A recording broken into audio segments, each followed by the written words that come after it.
ദിലീപ് ദേവസ്യ ഇപ്പോൾ പതാക ഉയർത്തൽ ചടങ്ങാണ്.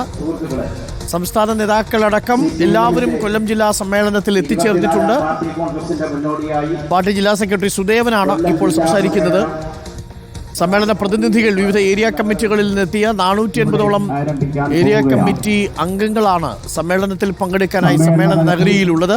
ദിലീപ് ദേവസ്യ ചേരുന്നു. ദിലീപ് ദേവസ്യ, പതാക ഉയർത്തൽ ചടങ്ങ് കഴിഞ്ഞാൽ ഉടൻ സമ്മേളനം ആരംഭിക്കുമല്ലേ?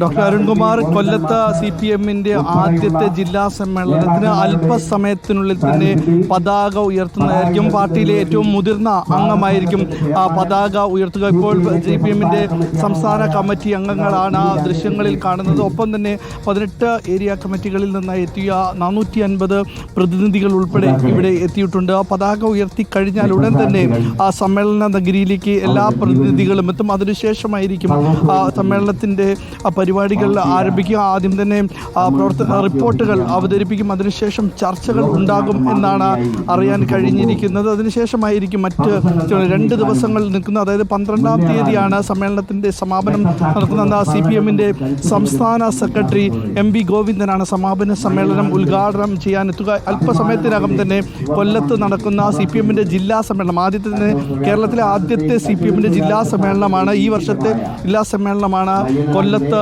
നടക്കാൻ പോകുന്നത്. അല്പസമയത്തിനകം തന്നെ ഇപ്പോൾ പതാക ഉയർത്തും. അതിനുശേഷമായിരിക്കും ഉദ്ഘാടന ചടങ്ങുകൾ നടക്കുക. Doctor Arunkumar, MA baby polit bureau അംഗം,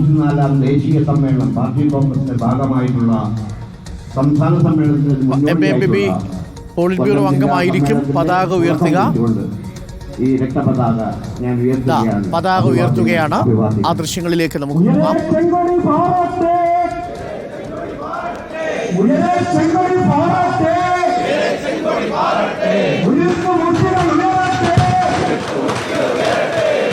പോളിറ്റ് ബ്യൂറോ അംഗം MA ബേബി, ഒപ്പം CPM-ന്റെ സംസ്ഥാന സെക്രട്ടറി MV ഗോവിന്ദൻ മാഷ് അടക്കം സംസ്ഥാന സമിതി അംഗങ്ങൾ അവിടെയുണ്ട്. ഇപ്പോൾ പതാക ഉയർത്തലാണ് പ്രേക്ഷകർ കാണുന്നത്. P രാജേന്ദ്രൻ, CPM-ന്റെ മുതിർന്ന നേതാവ് P രാജേന്ദ്രനാണ് പതാക ഉയർത്തുന്നത്.